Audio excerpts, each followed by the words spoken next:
In today's Reddit story, at my wedding, my mother-in-law scoffed. This poor boy thinks he can provide for my daughter?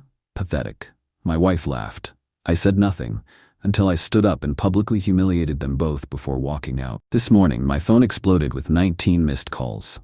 I always knew my future mother-in-law, Margaret, never really liked me, but I never realized just how deep her disrespect ran, not until my own engagement party. I loved my fiancée, Sophia. She was everything I ever wanted, smart, beautiful, and funny. But when it came to her mother's treatment of me, she never defended me. And over the years, that started to eat away at me.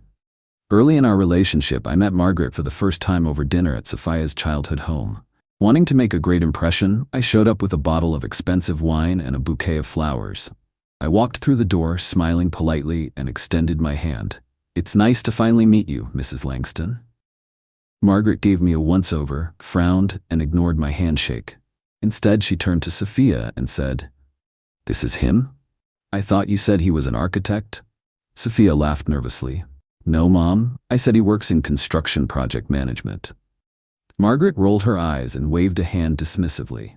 "Same thing. You work at an office, but you're still just a construction worker, right? My husband worked his way up to a real profession, dear. You should aim higher." I felt my stomach drop. That was the first red flag. But I told myself she just needed time to warm up to me. I was wrong. Margaret made it a tradition to have Sunday night dinners, and I was always invited. At first, I thought it was a good thing, until I realized every dinner was just an opportunity for Margaret to take jabs at me. She would sit across the table, watching me like I didn't belong there, and drop little bombs between bites. "So, Ethan, when are you getting a real job?" "Oh, sorry, I meant promotion." "Sophia has expensive taste, you know. You sure you can afford to take care of her?" Back in my day, men actually worked for a living. Now it's all computers and laziness. I would glance at Sophia, waiting for her to say something, but she never did. Instead, she'd brush it off with a little laugh and an eye roll. "Babe, just ignore her. She's old-fashioned." "She doesn't mean it that way. It's just how she is, don't take it personally." And every time, Margaret would smirk, sipping her wine like she had won. The night I proposed to Sophia, I planned an intimate dinner, just the two of us. She said yes. I was over the moon. But when we announced our engagement to her mother, Margaret took one look at the ring and laughed. "Oh, honey, is that the best you could afford?" My heart sank. I expected Sophia to finally speak up, to tell her mother off. Instead, she just gave me a tight-lipped smile and changed the subject. That was the moment I started wondering, would she ever stand up for me? I ignored the warning signs. I convinced myself that the wedding would fix things. I was so wrong. I kept convincing myself things would change. So when we got to the engagement party, I smiled, played nice, and tried to enjoy myself. I even tolerated Margaret's usual little insults. But then, she took the microphone for a toast. Everyone gathered around as she raised her glass high, her voice loud and clear. "Everyone, let's raise a glass to my daughter Sophia. She has always been my pride and joy. And now she's marrying a man who, well..." Then she paused.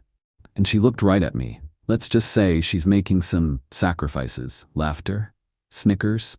I felt heat rise up my neck, and then I saw it. "Sophia." She smirked. She didn't defend me, she just laughed along.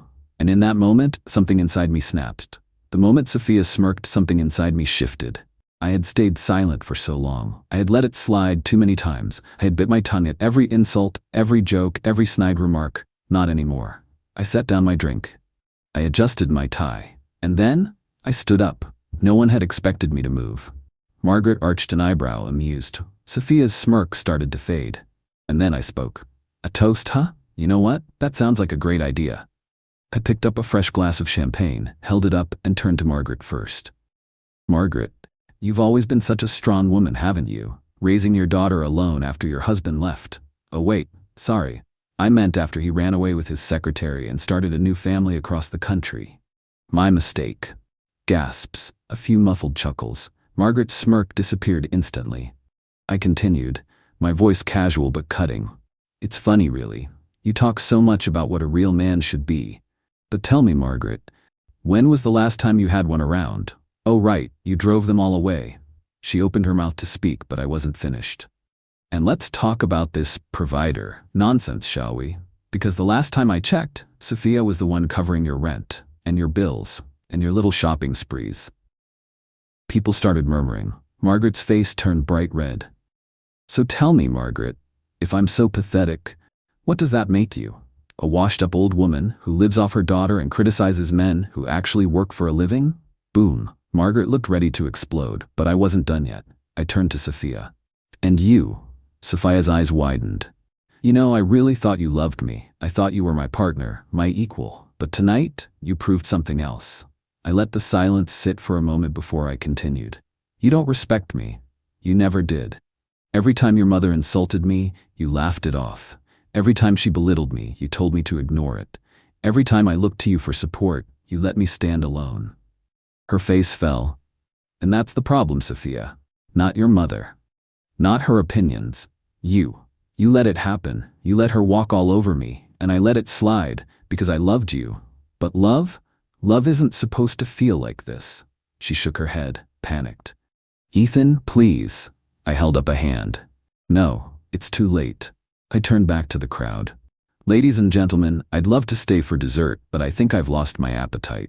I grabbed my jacket, downed my drink in one gulp, and walked toward the exit. As I passed the stunned guest, someone, Sophia's uncle, I think, let out a low whistle and muttered, "Damn, that was brutal." I pushed open the doors and walked out into the cold night air, leaving them both behind. I hadn't even been home for an hour when my phone buzzed aggressively on the table. Sophia? I stared at her name for a moment, letting the anger simmer inside me. Did she finally realize what she had done? Did she finally feel the weight of all the years she spent defending her mother instead of me? I picked up the phone, took a deep breath, and answered. Ethan? Her voice was sharp, clipped with frustration. Not sadness, not regret. I could already tell this wasn't an apology. You need to fix this. I let out a bitter laugh. Fix what, Sophia? You humiliated my mother in front of everyone, she snapped. She was crying after you left. Do you know how embarrassed I was? I actually pulled the phone away from my ear and stared at it. Was this woman serious? You were embarrassed? I repeated, my voice calm but laced with undercurrent fury. Yes, you didn't have to do that in front of everyone. She was just joking, Ethan. You took it too seriously. I blinked. Joking?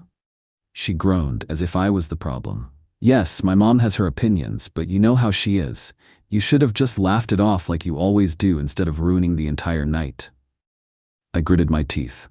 Sophia, your mother has treated me like garbage since the day she met me. She insulted my career, my intelligence, my ability to be a provider, and every single time, you stood there and let it happen. She doesn't mean it like that. Then tell me, how does she mean it, Sophia? Because it sure sounded like she meant every word. Silence, a hesitation. Then she sighed dramatically. Look, let's not turn this into something bigger than it is. Just call my mom and apologize, okay? And we can move on from this. I actually laughed out loud. You want me to apologize? Yes, she's my mother, Ethan. She deserves respect. I clenched my jaw. And I didn't? Another pause. Sophia's voice softened slightly, like she was trying to play sweet now. Babe, please. I love you, but my mom is really upset. Just do this for me. If you don't, I don't know if I can move forward with this relationship. My jaw tightened. You think you're the one making the decision here? Excuse me? Sophia, I broke up with you at the party. Maybe you were too busy laughing with your mother to realize it. You don't mean that. I do. And you want to know something funny? I actually believed you loved me, but now I see the truth. Which is? She asked, her voice shaking. You never respected me, and if you don't respect me, you don't deserve me. She was silent for too long. I could hear her breathing, could hear the gears turning in her head. She didn't expect this. She thought I'd crawl back. Ethan, please, let's just talk. I hung up, blocked her number, and for the first time in years, I felt free. The next few days were glorious. Word about the engagement party disaster spread like wildfire. Margaret had spent years presenting herself as this wealthy, high-status woman who raised the perfect daughter. Now, people knew the truth, that she depended on Sophia for money, that she publicly mocked the man who actually loved her daughter, that she got put in her place in front of everyone. And people loved the drama. I heard from mutual friends that Margaret refused to leave the house for days. One of her best friends even texted me, laughing about how embarrassed Margaret was. She's mortified. Never seen her so quiet before. Guess you finally broke that woman. Damn right I did. Sophia tried everything. She texted from different numbers. She showed up at my office crying. She had her friends message me about how sorry she was. But it was too late. The last time she tried to reach me, she left a voicemail. I didn't realize how much I took you for granted, Ethan. Please. I don't know what to do without you. Just call me back. I deleted it without even listening to the rest. I was done. I moved on. And she had to live with the consequences. For the first time in years, I wasn't someone's punching bag. I wasn't sitting silently while people walked over me. I was finally completely free. And damn, it felt good.